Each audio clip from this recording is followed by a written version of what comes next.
and I want to talk about the main differences between my experience so far going to an art school in Japan versus my experience going to art schools in the United States.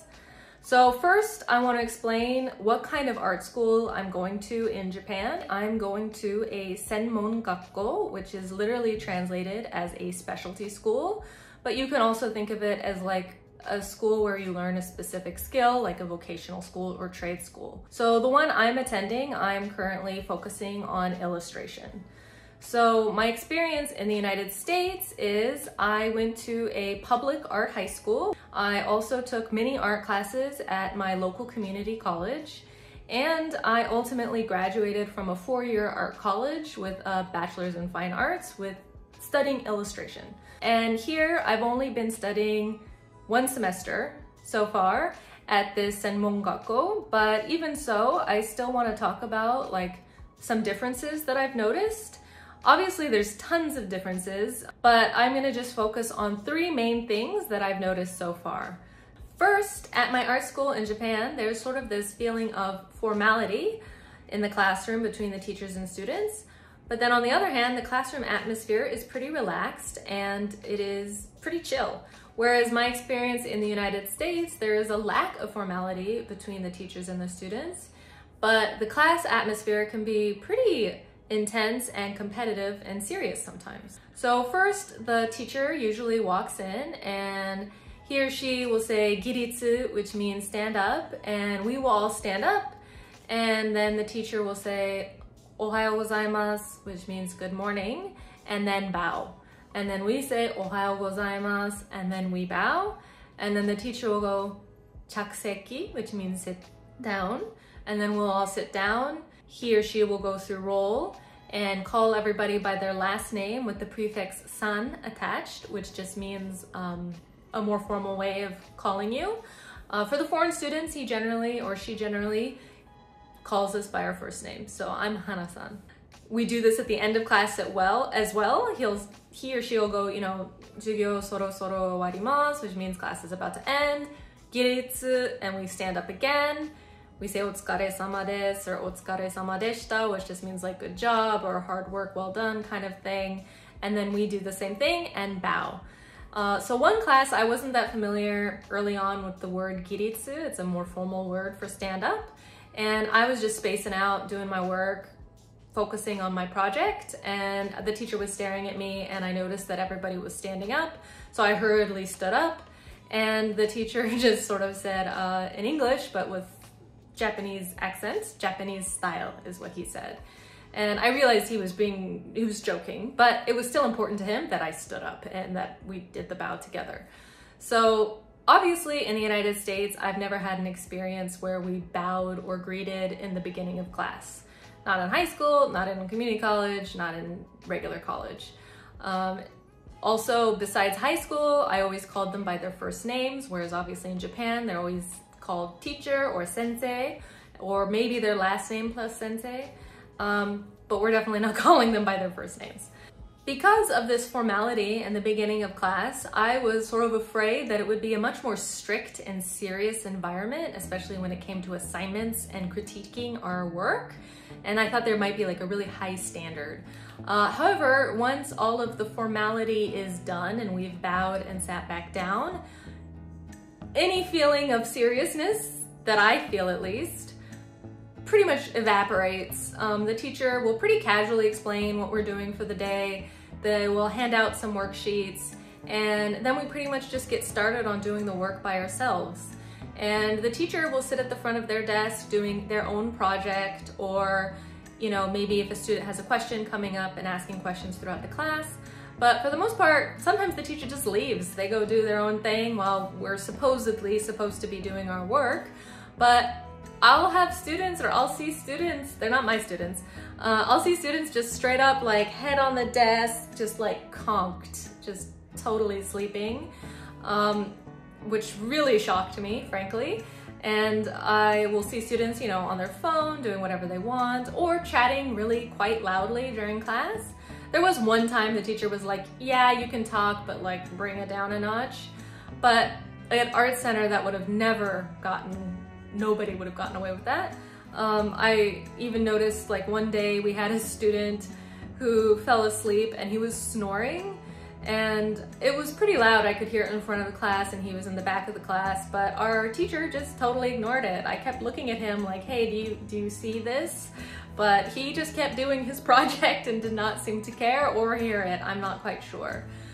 We even have like a sketching class in particular where we sit on a stool with an easel and we draw busts, you know, a bust statue, which is just like this part and the head of Greek and Roman statues for 3 hours. It's a bit of a hard class to sit through, even physically, but I cannot believe the amount of just like dicking off people do in that particular class. Like just totally out sleeping, like drawing like this, and just like playing on their phone, like on the easel, like playing or chatting on the phone, doing their own thing. And I know the teacher sees it. She does occasionally walk around the room, but she just doesn't care. I will say she's actually one of the teachers who does not make us get up and sit down. So she's definitely a more relaxed teacher. We do still do the formal greeting of like good morning and, you know, otsukare-sama deshita or otsukare-sama desu at the end of class, but she doesn't make us sit up and get down. We actually have 2 teachers out of 6 who definitely don't give a shit about that, but most of them do.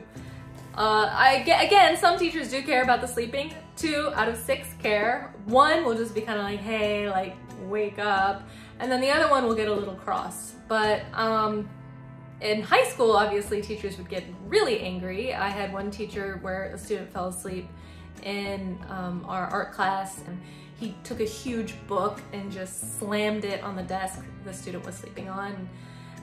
So they try to upset you a little bit. I also had a teacher at Art Center where he said no phones in class, absolutely no phones. So that included even just like checking the time. And one time it was like one of the first few classes of the year, and a student, she took out her phone during break time in the class, and he said no phones in class. And she said, well, but it's break. And he said, I don't want to see any phones in my classroom ever. She dropped the class after that. So they're pretty serious, in my experience in the United States, about sleeping and playing on your phone. But all of the teachers here are like pretty chill. Like I said, except one will get a little angry, but other than that, that's it. So another area where I've really noticed this difference between formality and casualness is when it comes to turning in assignments. So in this school that I'm attending right now in Japan, they'll just, if we're turning it in the beginning of class, they'll just say teishutsu shimasu or teishutsu, which just means turn it in. And we will just plop it on the table and that's it. If it's due at the end of class, we plop it on the table and that's it. And if you don't have the work, one of the students might be kind of like, hey, like teacher, I don't have it, like, and the teacher will just be like, oh, okay, like next time, whatever, you know? And they don't make a huge fuss about it. They don't try to guilt trip you about it. Whereas my experience going to Art Center in particular, if you did not have your work, it usually meant that you had nothing to put up on the wall, because usually every class period we showed our work. Not every single class, but a lot of our classes we showed our work, even if it was just sketches for a project or preliminary steps. We always, almost all of my classes, we had some stage. Not, like I said, all of them, like figure drawing, obviously, we didn't really do that, but so you already had this kind of peer pressure feeling if you didn't have the work, because everybody would see that you didn't have the work. If it came to you and like the teacher would be like, well, where's your work? And you would be kind of publicly humiliated because you didn't do it. I would say a lot of people would probably skip class just for that reason. Whereas here, people still show up even if they don't have the work. It obviously affects your grade at Art Center and at this Japanese school. It's going to affect your grade. But what I appreciate about this situation is that I feel like in a way you're treated more as an adult. It's sort of like, yeah, you didn't fucking do it. Well, you know, turn it in next time, I guess, but your grade is gonna drop. Whereas I always felt like it was a little patronizing at all of my school. High school, like you expect some patronizing because you're still a kid, but community college, there wasn't a huge stress. If you didn't have the work, the teachers didn't expect a hell of a lot from you in community college. But definitely my 4-year art college, going to Art Center, College of Design, it was rough. There was definitely a very competitive attitude, and if you didn't have the work, it was known and you knew that you had fucked up. So this brings me to my second point, which is there really have been no classroom critiques so far at my school in Japan. So first, let me explain what a classroom critique is. So it's usually when you put your work up on the wall, everybody puts everything up that they've done, and then we go through each person's work and we give sort of our opinion, hopefully helpful and not just, you know, I like the colors. And I've done this since high school. We would do classroom critiques and also in community college and definitely in art center. But so far, we've only had one classroom critique in one class. And instead of putting it all up and everybody going through each person's individually, we were divided into groups of 4 or 5 and we spoke about each other's work, and it was done in, I think, less than 15 minutes. So the idea of a critique is to help you. So I actually did go to art school the second time to get critiques because I felt like I was really having some difficulty getting an outside perspective of my work. However, I feel like, especially at my experience at Art Center College of Design and my 4-year art school, that the classroom critiques could feel really publicly humiliating and that you were very much competing with your fellow students instead of gaining knowledge from each other. So for example, there was one teacher who we would put our work up on the wall, and this was for an editorial class.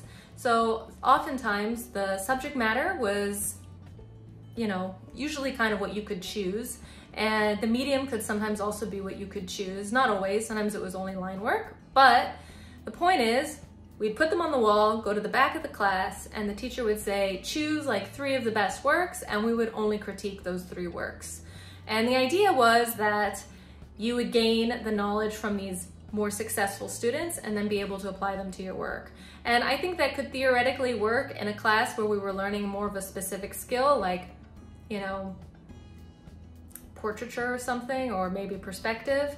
But this meant that if you did something, you got no feedback. Not from the teacher, not from the students. And it usually obviously made you feel bad because your work wasn't selected, no matter how much time you spent on it.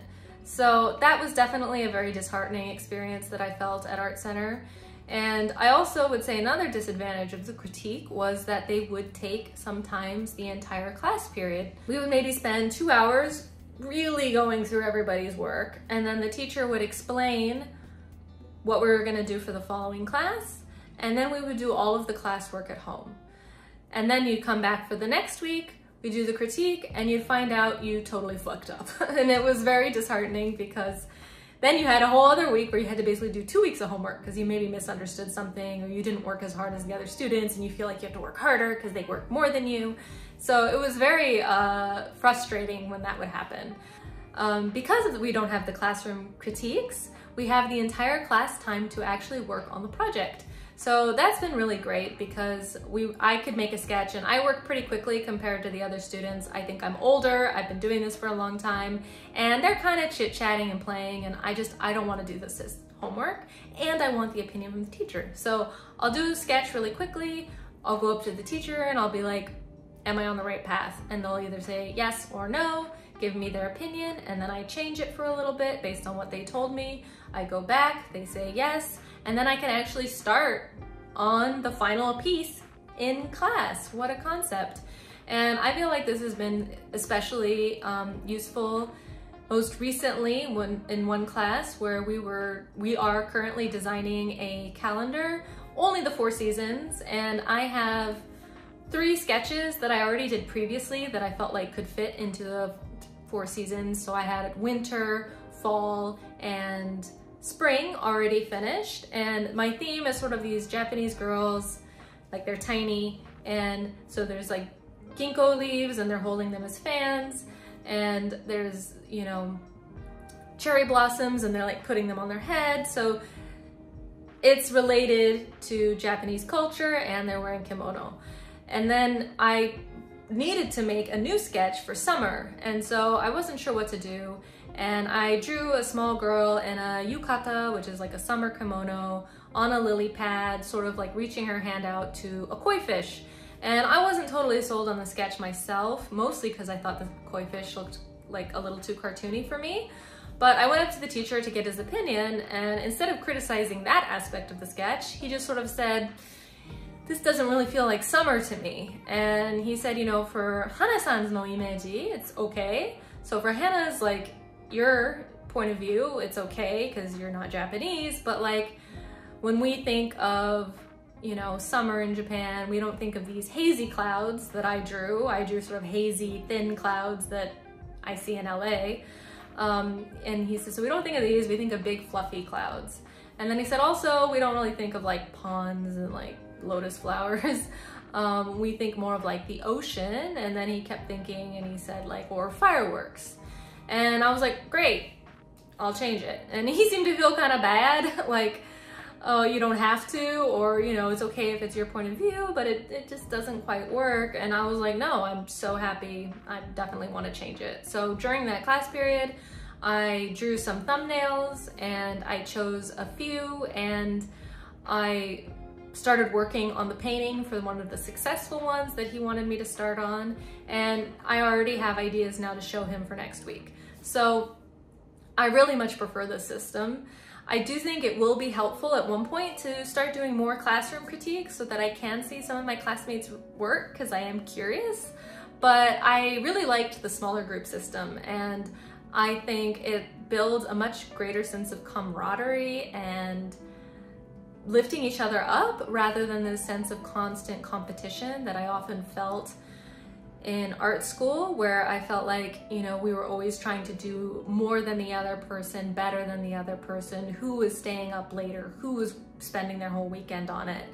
And that might have just been the atmosphere of my particular school that I attended, but I'm really loving the no critiques and being able to do work in class. It's been really great. So my third point, and perhaps the most relevant point to a lot of people, is the cost. So right now, I only done one semester, and it was a little higher because of the admittance fee. So it was around 6,000 US dollars for the first semester. And now the second semester, I think, is around 3,500 or 3,000, just because the yen has gone so low recently. But I think of it as more like $4,000. And then it's gonna be 4,000 from here on. So altogether, that's $18,000 USD for 2 years. So about 9,000 per semester. So to give you some perspective, 1 year at Art Center College of Design is currently $49,942. So almost $50,000 for 1 year. Obviously, Art Center is a 4-year college. You get a Bachelor's of Fine Arts or a Bachelor's of Science, depending on your major, at the end of it. Whereas here, I'm only getting a certificate. However, I decided to look up a art university in Japan. I looked up Tama Art University. And from what I found, that 1 year, 1 year is $1,069,500, and it is also a private art institution. So that rounds out to about $9,000 a year. So about the same as the専門学校, but you're actually going to go for 4 years, and you're going to get a bachelor's at the end of it, or the equivalent that they have in Japan. So the 専門学校 is not any cheaper than a university. I think actually they're usually a little more expensive. I think Tama University is more expensive because it is a private art school, just as Art Center is a private art school. So obviously there are less expensive universities in the United States. However, here at this 専門学校, I feel like there is a possibility of me actually being able to totally cash flow the whole thing. So far I've been able to just pay for it with money instead of taking out any loans or anything like that. And although I am a little concerned recently because I haven't been getting any English students on this platform. I had used about 3 years ago to teach English, and I was getting lots of students, and now it seems like the numbers between teachers and students, and I think more platforms have grown since then, has really changed, so I'm not getting any classes. So I'm getting a little nervous about making money, but I do think that if I got a part-time job, I keep pursuing my freelance career, that there is high hopes that I could actually cash flow my next 1.5 years, whereas there's no way I could have cash flowed any college in the United States. I think the only way you could do it in the United States is if you went to community college and then you went to a state school. Even the UC system in California is too expensive to cash flow unless, you know, obviously your parents are paying for it. But you are not individually, you can't like work part-time and pay for it. Whereas, you know, at least here, you can do it. Like, you can be more independent if you want to. So I think that's crucial. And honestly, I think it is more expensive than other countries. Like, I've heard in Europe, you know, some of them are really cheap. But when I was on the phone or when I was trying to apply to the school, they talked to me about the cost and I said, yeah, it's not that bad. And they were like, really? Because I think for Japanese people, you have to take into account the salaries here are not quite as high as the United States. It is still different, but I don't know, 50,000 per year at Art Center versus 10,000 for my first year. I mean, it's kind of beyond comparison, even when you take into account salary changes. So those are my 3 main things that I wanted to talk about on this video, but there are definitely tons of other differences that I've noticed where it comes to like how they teach and also subject matter and style, but these are the 3 main things. And if you're interested to know more about what I've noticed so far, please let me know and I will definitely explain it in another video. And if you have any other questions about either like art school in Japan, art school in the United States, or maybe even like applying to school here or the visa process, which I had a really hard time with. So please let me know what you think of this video and if there's anything else that you would like to hear. So thanks so much for watching. Bye.